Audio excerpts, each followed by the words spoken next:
Happy morning मेरे प्यारे दोस्तों। आज है डे 356 और आज की टीचिंग में रोंडा बायन हमें हमारे सवालों के जवाब दे रही हैं। अक्सर बहुत सारे लोगों के ये सवाल आते हैं कि लॉ ऑफ अट्रैक्शन क्यों उनके लिए काम नहीं करता है, क्यों ऐसा होता है कि उनकी मनचाही चीज़ें उन्हें नहीं मिलती हैं। तो आज की टीचिंग में अगेन रोंडा बायन इस सवाल का जवाब दे रही हैं।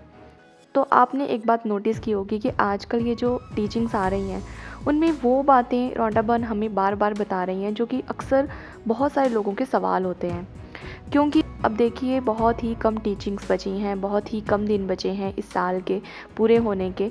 तो रोंडा बायन चाहती हैं कि एक बार वो सब चीज़ें हमें रिमाइंड करवा दें और जो भी इम्पॉर्टेंट चीज़ें हैं वो हमें याद दिला दें ताकि हम उन पे काम कर सकें। और दूसरा कि अगर किसी को कोई डाउट है तो वो उन डाउट्स को क्लियर भी कर रही हैं, क्योंकि डाउट के साथ कोई भी मैनिफेस्टेशन नहीं होती है। लॉ ऑफ अट्रैक्शन डाउट के बेसिस पे काम करता ही नहीं है, वो तो पूरा विश्वास के ऊपर चलता है। तो आइए आगे टीचिंग शेयर करते हैं कि आज की टीचिंग में रोंडा बायन कह रही हैं। वो कह रही हैं, आकर्षण का नियम सटीक है और जब आपको मनचाहे परिणाम नहीं मिलते हैं तो ऐसा सिर्फ इसलिए होता है क्योंकि आपने नियम का दुरुपयोग किया है। अपनी मनचाही चीज़ों के बजाय आप उन चीज़ों का सृजन कर रहे हैं जिन्हें आप नहीं चाहते, लेकिन दोनों तरह से आप ही सृजन कर रहे हैं। नियम अचूक है, अमोघ है और यह हमेशा आपके लिए प्रतिक्रिया कर रहा है। तो रोंडा बायन कह रही हैं कि ये जो लॉ ऑफ अट्रैक्शन है ये पूरी तरह से प्रिसाइज है, एग्जैक्ट है, इसमें कुछ भी फेरबदल करने की कोई ज़रूरत नहीं है। पर अगर आपके लिए लॉ ऑफ अट्रैक्शन काम नहीं कर रहा है और आपका ये सवाल है कि ये मेरे लिए क्यों काम नहीं कर रहा है, क्यों ये मेरे लिए काम नहीं कर रहा है, मैं भी इसे यूज़ करती हूँ या करता हूँ, मैंने भी द सीक्रेट मूवी देखी है, पर ऐसा क्यों है कि मुझे मेरी मनचाही चीज़ें नहीं मिल रही हैं। या कई बार ऐसा होता है कि कुछ लोगों का ये कहना होता है कि उन्हें ना छोटी छोटी चीज़ें तो मिल जाती हैं, जो उनकी छोटी छोटी विशेज़ होती हैं वो तो पूरी हो जाती हैं, पर बड़ी वाली क्यों पूरी नहीं होती हैं। तो थोड़ा सब्र कीजिए, आज की टीचिंग में हमें वो सारे आंसर मिल जाएंगे। तो जैसे कि रोंडा बायन ने कहा कि देखो नियम एग्जैक्ट है ना, पर अगर आपको कोई परिणाम आपके अनुसार नहीं मिल रहा है तो यहाँ पे एक बात ये समझ लो कर रहे हैं कि आप लॉ का मिसयूज़ कर रहे हैं, आप उसका दुरुपयोग कर रहे हैं। अब दुरुपयोग करने का मतलब है कि आप गलत तरीके से उसको यूज़ कर रहे हो, या तो हो सकता है कि आपको वो समझ ही ना आया हो कि वो कैसे यूज़ करते हैं, है ना। मतलब जो आपका प्रोसीजर है वही गलत है, अप्रोच ही गलत है। अब देखो, सबसे पहले तो ये बात देखो कि नाम क्या है, आकर्षण का नियम क्या है, लॉ ऑफ अट्रैक्शन। तो ये एक लॉ है ना। हमारे देश में कितने सारे लॉज हैं, जैसे कि civil law, common law, property law, commercial law, religious laws, है ना। कितने सारे लॉज हैं हमारे देश के। अब ये जो लॉज होते हैं ना, इनकी खासियत ये होती है कि ये किसी में कोई भेदभाव नहीं करते हैं।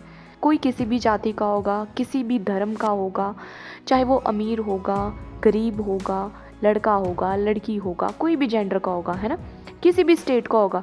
पर अगर एक बार कोई लॉ आ गया तो वो सब पे लागू होगा, चाहे वो कोई भी हो, कितना ही बड़ा आदमी क्यों ना हो या कितना ही छोटा क्यों ना हो, वो हर किसी पे लागू होगा। तो देखो, ये जो लॉ ऑफ अट्रैक्शन है ये भी एक लॉ है। इट मीन्स ये वैसे ही इक्वली सब पे काम कर रहा है। पर अगर ये आपकी ज़िंदगी में कोई मैनिफेस्टेशन आपकी पूरी नहीं कर पा रहा है, इट मीन्स कि आप जो आप हो ना, आप उसको अच्छे से यूज़ नहीं कर रहे हो। अब आप खुद देखते हो कि नहीं, बाकियों के लिए तो ये काम कर रहा है, बाकी तो इसका फ़ायदा उठा रहे हैं, है ना, बाकी जो चाहते हैं उनको मिल जाता है। मैं इतनी सारी सक्सेस स्टोरीज़ पढ़ती हूँ या पढ़ता हूँ, है ना, पर मेरे बड़े सपने पूरे नहीं हुए, या कईयों का तो हो सकता है कि छोटे भी ना पूरे हुए। तो ऐसा क्यों है। तो इसके जवाब में रोंडा बायन हमें कह रही हैं कि पहले तो ये बात समझ लो कि लॉ सबके लिए इक्वली है, ये सबके लिए काम करता है। पर हाँ, अगर आपके लिए काम नहीं किया है तो इसका मतलब ये है कि आपने कहीं ना कहीं कुछ चूक कर दी उसको यूज़ करने में। ठीक है, पहले तो अपनी गलती पकड़ो, अपनी गलती को समझो कि गलती आपके यूज़ करने पे है। लॉ ठीक है ना, लॉ में कोई गलती नहीं है, पर यूज़ करने के तरीके में या कैसे यूज़ कर रहे हो उसमें गलती है आपकी। अब देखो, अब जैसे हमें किसी चीज़ का पता चलता है कि अच्छा मेरी गलती है, तो रिस्पॉन्सिबिलिटी आ जाती है ना कि अच्छा गलती मेरी है तो सुधार भी तो मुझे ही लाना है। ठीक है, अब सुधार करना क्या है, अब बात आती है कि सुधारना क्या है और करना क्या है अब, है ना।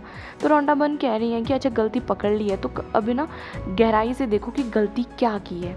देखो कई बार क्या होता है कि हम ना कुछ अफर्मेशंस हमने सुनी होती हैं कि इस तरह से ना अफर्मेशन बोलनी चाहिए या इस तरह से लिखना चाहिए, कुछ करना चाहिए, जैसे मान लो स्क्रिप्टिंग करनी चाहिए, है ना। पर देखो अगर आपको उस चीज़ में विश्वास ही नहीं है, मान लो आपने कोई मोटिवेशनल वीडियो देख ली, थोड़ी देर के लिए आप मोटिवेशन से एकदम भर गए, ठीक है, बहुत इंस्पायर हो गए कि नहीं नहीं मैं भी तो ये कर सकता हूँ, अफर्मेशंस लग गए बोलने, है ना, मतलब उस तरह से एक्ट करने लग गए। थोड़ी देर बाद क्या हुआ कि वो सारी हवा निकल गई, ठीक है। अब देखो कुछ टाइम के लिए तो आपको लगा कि नहीं यार जब वो कर सकते हैं लोग तो मैं भी तो कर सकता हूँ, आप एक तरीके से ना मोटिवेशन से भर गए, पर वो मोटिवेशन थी बाहरी, ठीक है। पर अंदर से जब आप अपने रियलिटी को देख रहे थे तब आपको लगता नहीं यार ये तो नहीं पॉसिबल है मेरे लिए, है ना, ऐसा तो मेरे साथ नहीं होने वाला। ये सब चीज़ें ना लोगों के बारे में सुननी अच्छी लगती हैं, मेरे जीवन में तो ऐसा कुछ होने नहीं वाला। अगर देखो आपका विश्वास है कुछ इस तरह से जो कि डामाडोल हो रहा है, ठीक है, टाइम जैसे कोई सिचुएशन थोड़ी सी ऊपर नीचे होती हुई दिखी, विश्वास अटक गया, विश्वास जो है वो टूट गया, है ना। अगर इस तरीके का आपका विश्वास है कि अंदर से ना खुद को ही बिलीव नहीं है कि अच्छा ये हो सकता है, तब ना वो चीज़ नहीं होने वाली है। फिर आपके लिए विश्वास करना पड़ता है पूरी तरह से। अब देखो बात ये भी नहीं है कि अच्छा आप विश्वास कर रहे हो, आप बैठ गए, ठीक है, कि मैंने तो लॉ ऑफ अट्रैक्शन सीखा है, बहुत सारे लोगों के लिए काम करता है, अब मुझे कुछ नहीं करना है ना, अब मुझे सिर्फ बैठे रहना और इंतज़ार करना है कि कब जैसे ये होगा। क्यों? क्योंकि आपने सुना है कि नहीं यार अच्छा अच्छा सोचो, अच्छा अच्छा बोलो, है ना। पर क्या हुआ कि सोचना और बोलना ही थोड़ा ना होता है, एक्शन भी तो लेना होता है, उस चीज़ के लिए काम भी तो करना होता है। बैठ बैठ के थोड़ा ना कुछ हो जाएगा कि अच्छा सोच रहे हो आईएएस अधिकारी बनना है, आईपीएस अधिकारी बनना है और बस सोचे ही जा रहे हो, सोचे जा रहे हो, वैसे ही बोले जा रहे हो, वैसे ही एक्ट कर रहे हो, काम कुछ कर नहीं रहे हो, तैयारी कोई कर नहीं रहे हो, पेपर कोई भर नहीं रहे हो। तो अगर ऐसा सब करोगे तो क्या आईएएस अधिकारी बन जाओगे बिना एग्ज़ाम दिए ही? नहीं, उसके लिए तो एग्ज़ाम देना पड़ेगा, एग्ज़ाम में बैठना पड़ेगा, है ना, एग्ज़ाम फॉर्म भरना पड़ेगा, एग्ज़ाम में बैठना पड़ेगा और उतना आना भी तो चाहिए ना कि हाँ उस टाइम वो चीज़ें, और उतनी नॉलेज भी तो होनी चाहिए ना एग्ज़ाम क्लियर करने के लिए, ठीक है। तो एक्शन भी होता है और एक्शन के साथ साथ एक और चीज़ होती है कि आपकी इंटेंशन कैसी है। अब अभी कुछ दिन पहले ही हमने 2 टीचिंग्स में डिस्कस किया था कि इंटेंशन क्या होती है। बहुत मेजर रोल इंटेंशन अदा करती है हमारी मैनिफेस्टेशन में। आपका उस चीज़ को लेके इंटेंशन क्या है, ठीक है। हमेशा हमें अपनी इंटेंशन क्लियर होनी चाहिए कि अच्छा अगर ये मैं मांग रहा हूँ किसी से, यूनिवर्स से अगर ये चीज़ मांग रहा हूँ, अगर मुझे ये चीज़ चाहिए तो क्यों चाहिए, पता तो होना चाहिए ना कि क्यों चाहिए। जिस दिन आपका ये जो वाई है, क्यों क्लियर हो गया ना, आपको वो चीज़ मिल जाएगी। खुद को तो पता हो ना कि क्यों चाहिए।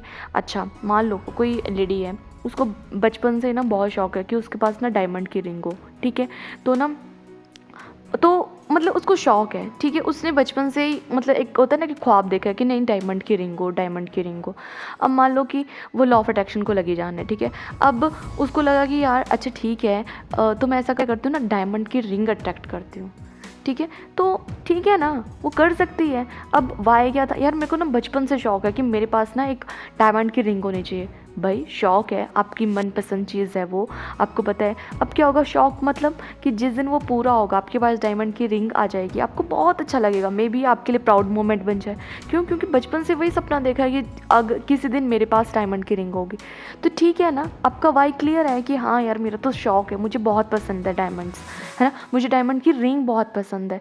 तो ठीक है ना, आप उस पर काम करो। अब एक्शन क्या है, पैसे थोड़े थोड़े जोड़ने भी तो पड़ेंगे ना। ऐसा तो देखो, एक्शन जो आपके हाथों में है वो तो आपको करना पड़ेगा, क्या सेविंग्स करना कुछ, है ना, अब जाके डिज़ाइंस देखना, कुछ ऐसे करना, कुछ काम तो करना ही पड़ेगा ना, तभी वो चीज़ आपके पास आएगी, ठीक है। और बाकी यूनिवर्स कैसे आप तक वो चीज़ पहुंचा देगा, वो यूनिवर्स का काम है। But you have to follow these 4 steps. Number 1 your thinking, your speaking, your actions and your intention. ये 4 चीज़ें बहुत बहुत बहुत ज़रूरी हैं आपकी मैनिफेस्टेशन के लिए। अगर आप उन्हें पूरा करना चाहते हो तो पहले आपकी ये 4 चीज़ें क्लियर होनी चाहिए। और एक बात बहुत अच्छे से जान लो कि हम सब सृजनकर्ता हैं, मतलब हम सब क्रिएटर हैं। हम ना अपनी ज़िंदगी में जो चाहें वो क्रिएट कर सकते हैं, पर हमें उस चीज़ पे विश्वास होना चाहिए। हमें विश्वास होना चाहिए कि वो हो सकता है, फिर वो होके ही रहेगा। वो सुना है ना शाहरुख ओम शांति ओम मूवी का डायलॉग, जिस चीज़ को शिद्दत से चाहो पूरी कायनात उसको मिलाने में लग जाती है। आपकी शिद्दत कितनी है किसी चीज़ को लेके, आपको पता है कि आपको क्यों चाहिए, किस लिए चाहिए, जब वो आ जाएगा तो कैसी आपकी जीवन हो जाएगा, है ना। यही सब तो हम सोचते हैं ना किसी भी चीज़ को पाने के लिए। तो अगर आपकी शिद्दत है तो वो चीज़ आपको मिलके ही रहेगी, मिलके ही रहेगी, ठीक है। तो सबसे पहले तो विश्वास होना चाहिए। अगर विश्वास पूरा है चीज़ मिलेगी, अगर नहीं है, विश्वास डगमगा रहा है, तो चीज़ें आपको नहीं मिलेगी। और कुछ लोगों का सवाल होता है, अरे भाई विश्वास भी कर लिया, ये भी कर लिया, वो भी कर लिया, फिर भी वो चीज़ नहीं मिली, है ना। तो पता क्या होता है, बोलते हैं कि रब की रज़ा में राज़ी रहना सीखो। होता ये है ना कि हमारे लिए ना कई बार बहुत अच्छी अच्छी चीज़ें हमारी लाइफ में होने वाली होती हैं। ये तो मैंने पता नहीं कितनी ही टीचिंग्स में ये चीज़ डिस्कस की है ना, कि कई बार ऐसा होता है कि हमें ना सच में पता नहीं होता है कि हमारे लिए क्या सही है, क्या गलत है, और वो पता चलता है टाइम आने पे, मतलब थोड़ा टाइम बीत जाने पे। तो कई बार ऐसा होता है कि जो आज हमें सही नहीं लग रहा होता है ना, हमें लगता है कि नहीं नहीं ये सही नहीं है, ये मुझे नहीं चाहिए, है ना। और मान लो वो चीज़ आपको मिल गई, आपको चाहिए कुछ और था, मिल कुछ और गया, है ना। तो बोलते हैं कि रब की रज़ा में राज़ी रहना सीखो। तो उसने जो दिया है ना, भगवान ने जो दिया है वो आपके बेहतर के लिए दिया है। उसमें कुछ बेहतरीन छुपा हुआ है, उसको ढूंढो और खुश रहो उसमें। देखो फाइनली यही बात है कि खुश रहना है, हैप्पी रहना है, और जो है, और इसके लिए सबसे बेस्ट होता है कि अभी जो मौजूद है ना उसके लिए कृतज्ञ रहना सीखो, ग्रेटफुल रहना सीखो, ठीक है। तो यही आज की टीचिंग में रॉन्डाबन हमें कहती हैं। बाकी इस टीचिंग को आप खुद भी पढ़ लेना, और जो आपको समझ में आएगी नहीं, ये इस टीचिंग से हम सीख सकते हैं, और इस तरीके से हम अपना विश्वास और गहरा बना सकते हैं। इस तरीके से हम खुद पे काम कर सकते हैं, बिकॉज़ ये जो लॉ है ना, ये तो टोटली आपके एक्शंस का रिएक्शन दे रहा है। न्यूटन का वो लॉ सुना है ना आपने, फर्स्ट लॉ ऑफ न्यूटन, कि every action has equal and opposite reaction. आपका जो एक्शन होगा वैसे ही ये रिएक्ट करेगा। तो ये हमेशा रिएक्शन दे रहा है, ठीक है। आपको अगर कुछ अल्टरेशन करनी है तो वो हमें खुद में करनी है, और बाकी रिस्पॉन्सिबिलिटी लेनी है कि अच्छा अगर नहीं हुआ तो इस वजह से नहीं हुआ, ओके। तो ये आप सब देख लें। अगर जो भी आपको समझ में आता है, इस टीचिंग को खुद भी पढ़ लें। जो आपको समझ में आता है प्लीज़ कमेंट बॉक्स में शेयर करें। कई बार ऐसा होता है ना कि हर किसी के समझने का तरीका अलग होता है। आप अपना समझाइए कि आप इससे क्या समझे, ठीक है, आप समझाइए। बाकी 4 लोग भी जब उसे पढ़ेंगे तो बाकी जब और लोग भी पढ़ेंगे और मैं भी पढ़ूंगी तो मुझे भी और नज़रिया मिल जाएगा, ठीक है। तो अपने पॉइंट ऑफ व्यूज़ कमेंट में शेयर करते रहा कीजिए। बाकी मिलते हैं कल नई वीडियो में नई टीचिंग के साथ। तब तक के लिए खुश रहिए, हंसते रहिए, मुस्कुराते रहिए, खुद पे ढेर सारा काम कीजिए, खुद को ढेर सारा प्यार कीजिए, और किसी को माफ़ करना रह गया है तो माफ़ कर दीजिए, किसी से माफ़ी मांगनी रह गई है तो माफ़ी मांग लीजिए, और किसी को थैंक यू बोलना पेंडिंग रह गया है तो उसे थैंक यू बोल दीजिए। और जिनका भी आज जन्मदिन है उन सबको मेरी ओर से जन्मदिन की ढेरों ढेरों ढेरों शुभकामनाएं। हम सब का दिन मंगलमय हो। और अभी तक चैनल सब्सक्राइब नहीं किया है तो कर लीजिए, बेल आइकन प्रेस कर दीजिए, और इन वीडियोस को दिल खोल कर शेयर कीजिए। मिलते हैं कल, टेक केयर, बाय बाय, सबका मंगल हो।